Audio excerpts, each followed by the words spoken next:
Hey everyone, आप सभी का स्वागत है हमारे YouTube चैनल में। तो जैसा कि हमने लास्ट एपिसोड में देखा था, अब वो विंतियान कंपटीशन खत्म हो जाता है। यहाँ पे वो 1000 स्टेप्स को पार करते हुए पीक पॉइंट पे पहुंचने वाला ज़ुआनलिंग सेक्ट का अब इकलौता डिसाइपल यहाँ किनान बन चुका है। और वहाँ पे पीक पॉइंट पे पहुंचने के बदले में किनान को टोटल 20 अज़ूरा ड्रैगन ऑर्डर दिए जाते हैं, जिससे वो उस कंपटीशन में फर्स्ट पोजीशन की रैंकिंग हासिल करता है। लेकिन जहाँ पे कंपटीशन हो रहा होता है, हमें उस आइलैंड के बाहर का सीन यानी कि ज़ुआनलिंग सेक्ट का सीन दिखाया जाता है। जहाँ एल्डर के साथ साथ कई डिसाइपल्स भी इंतजार कर रहे होते हैं कि अब जल्दी पोर्टल ओपन होगा और सारे के सारे उस कंपटीशन में अंदर गए हुए जो न्यू डिसाइपल्स होंगे वो बाहर आएंगे, उन्हें रिजल्ट का पता लगेगा। अब उन्हीं में से एक जो एल्डर होता है, जो कि टिप्टी पैलेस का मास्टर झाओ है, उसे ये लग रहा होता है कि किनान ने तो वहाँ पे 3 स्टेप्स को भी पार नहीं किया होगा और वो इस कंपटीशन में सरवाइव करने लायक ही नहीं होगा, क्योंकि इस कंपटीशन में जाने वाला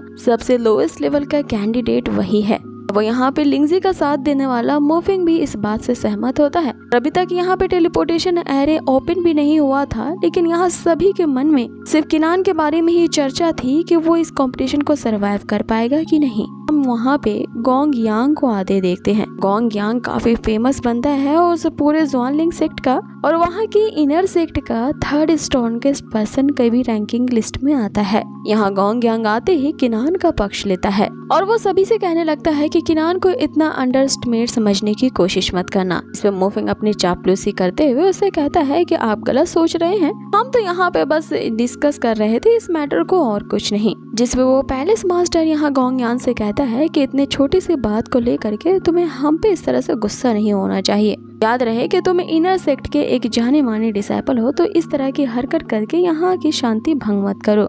लेकिन सभी के मन में अब यही चल रहा होता है कि ये जो इतना पॉपुलर डिसाइपल है, इस गोंग यांग को किनान से मिले हुए काफी कम समय हुआ है, लेकिन ये गोंग यांग आखिर किनान की तरफदारी क्यों कर रहा है? आखिर उसका और इस यांग के बीच में क्या रिलेशनशिप है?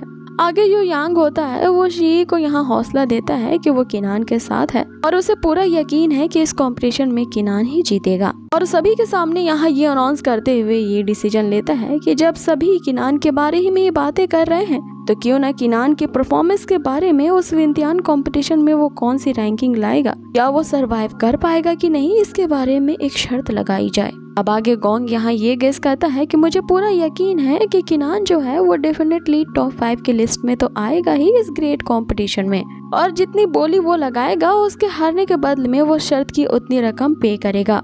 जिसपे सबसे पहले वो जो पैलेस मास्टर होता है वो यहाँ 10,000 मार्शल किंग पिल्स की बोली लगाता है। किनान और टॉप 5 की लिस्ट में तो क्या, इस पूरे विंतियान कंपटीशन में ही सरवाइव नहीं कर पाएगा, ये कहते हुए कि तभी उसके पास ही खड़ा एक दूसरा एल्डर जो होता है वो भी 10,000 मार्शल किंग पिल्स की बोली लगाता है, ये कहते हुए कि किनान टॉप 5 की पोजीशन में आ ही नहीं सकता। और वहीं पे खड़े 2 और एल्डर भी 10-10 हजार की बोली लगाते हैं। अब मोफिंग भी इसमें पीछे नहीं रहता, वो ये कहते हुए कि वो गोंग यांग की तरह तो उतना ज्यादा अमीर नहीं है, लेकिन वो 5000 मार्शल किंग पिल्स की तो बोली लगा ही सकता है यहाँ पे। बाकी गोंग यांग इधर सिस्टर शी से पूछता है कि क्या आप भी इसमें पार्टिसिपेट करना चाहेंगी, ताकि आपको भी कुछ एलेक्सा से जीतने का फायदा हो जाए और इस रेयर अपॉर्चुनिटी को मिस ना कर पाओ। जिसमें शी भी किनान पे पूरा भरोसा जताते हुए यहाँ 4000 मार्शल किंग पिल्स की बोली लगा देती है। मन में ये सोचती है कि किनान तुम्हें ये करना ही होगा, क्योंकि मेरे पास जितने भी एक्लीजर पिल्स थे मैंने उन सबका यहाँ पे दाव लगा दिया है।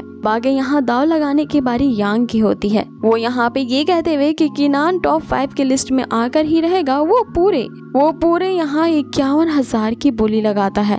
और किनान के साथ देने वाले अब यहाँ पे टोटल 2 लोग ही थे, जिसमें शी का वो 4000 पिल्स और यहाँ गोंग का 51,000 पिल्स मिल करके 55,000 एक्लीजर पिल्स की वो बोली यहाँ पे किनान पे लगा देता है। अब इतनी सारी रकम की बोली सुन करके सारे लोग आपस में बातें करने लगते हैं। ये दोनों लगता है यहाँ पागल हो गए हैं जो किनान पे इतना ज्यादा पैसा लगा रहे हैं। क्या किनान इसके लायक भी है, वो उस कंपटीशन में जीत पाएगा? कि तभी हम देखते हैं कि वहाँ पे टेलीपोर्टेशन एरे ओपन होता है और सारे डिसाइपल्स एक के बाद एक वहाँ पे टेलीपोर्ट कर दिए जाते हैं। कि तभी वहाँ बाकियों के साथ किनान भी एंट्री मारता है, जिसे देख करके वो जो एल्डर ये सोच रहे होते हैं कि किनान वहाँ सरवाइव भी नहीं कर पाएगा, उसे जिंदा देखकर वो डिसअपॉइंट हो जाते हैं कि ये तो बच गया है। जिसपे मोफिंग उन्हें दिलासा देते हुए कहता है कि अब इतनी भी जल्दी नहीं है घबराने की, अभी तक यहाँ पे मेजर करने वाला इंस्ट्रक्टर नहीं आया है, इसीलिए घबराओ मत, वो कोई भी रैंकिंग नहीं ला पाएगा। अब सभी लोग वहाँ पे उस इंस्ट्रक्टर का वेट कर रहे होते हैं जो कि आ करके वहाँ रिजल्ट का अनाउंसमेंट करेगा। तभी मोफिंग जो होता है उसकी नजरें बस एक ही बंदे पर टिक जाती है कि अभी तक लिंगजी वहाँ पे क्यों नहीं आया है। अब सारे डिसाइपल्स आ चुके होते हैं बस एक लिंगजी को छोड़ करके, इसलिए वो मोफिंग वहाँ पे चीखने चिल्लाने लगता है कि आखिर लिंगजी कहाँ गया। और वो हॉनलोंग की तरफ इशारा करते हुए कहता है कि जरूर तुम्ही ने कुछ किया होगा क्योंकि तुम्हारी ये दुश्मनी लिंगजी के साथ है। सो इतने से छोटे से कंपटीशन में तुम्हें उसे मारने की क्या जरूरत थी। तो तुमने इस तरह का मर्डरस एक्ट लिंगजी के साथ क्यों किया। जिसपे हॉनलोंग उसे कहता है कि मेरा बस चले तो मैं उसे वहीं जान से मार डालता, लेकिन अफसोस ये मैंने नहीं किया है। अब आगे जो मोफिंग होता है वो लिंगजी के साथियों से कह रहा होता है कि आखिर लिंगजी क्यों नहीं आया और आखिरकार उसके साथ वहाँ पे क्या हुआ है।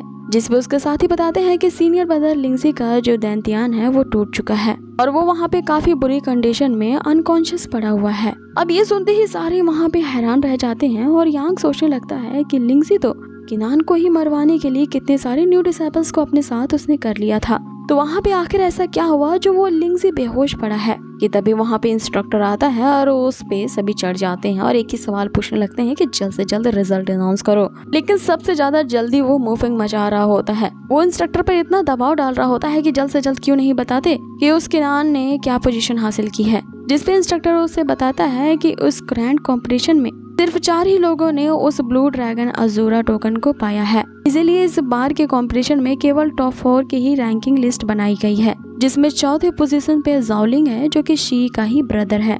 थर्ड पोजीशन पे यहाँ पे यूना आई है और सेकंड पोजीशन पे हॉनलोंग है और फर्स्ट पोजीशन पे और कोई नहीं बल्कि किनान है, जिसने पूरे जाओलिंग सेक्ट का अब तक का रिकॉर्ड तोड़ दिया है। उन 1000 स्टेप्स को पार करने वाला ये पहला इकलौता डिसाइपल्स बना है जिसने टोटल 20 अजूरा ड्रैगन टोकन्स को हासिल किए हैं ये रिवॉर्ड को जीत करके, और उसके पास पहले से ही 15 और अजूरा ड्रैगन टोकन्स थे और टोटल इसने 35 टोटल अजूरा ड्रैगन्स को ऑब्टेन किया है। इसलिए किनान ने न केवल इस जाओलिंग सेक्ट की हिस्ट्री में पहला रिकॉर्ड बनाया है, उस 1000 स्टेप्स को पार करते हुए उस एंशिएंट बॉम्बे फॉरेस्ट के पीक पे ये पहुंचने वाला पहला डिसाइपल है।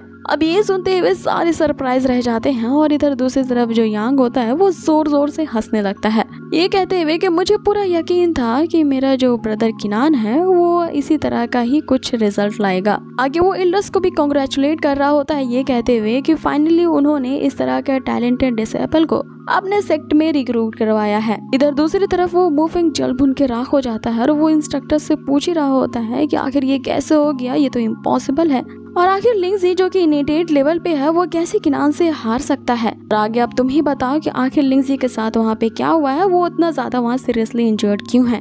जिसमें इंस्ट्रक्टर उसे ये कहता है कि जब तुम इतना भड़क ही रहे हो तो मैं सच्चाई तुम्हें बता ही देता हूँ। अब इतना वो कहने वाला होता है कि किनान उससे कहता है कि कोई जरूरत नहीं है किसी के दबाव में आने की, सच्चाई क्या है मैं यहाँ सबको बताता हूँ।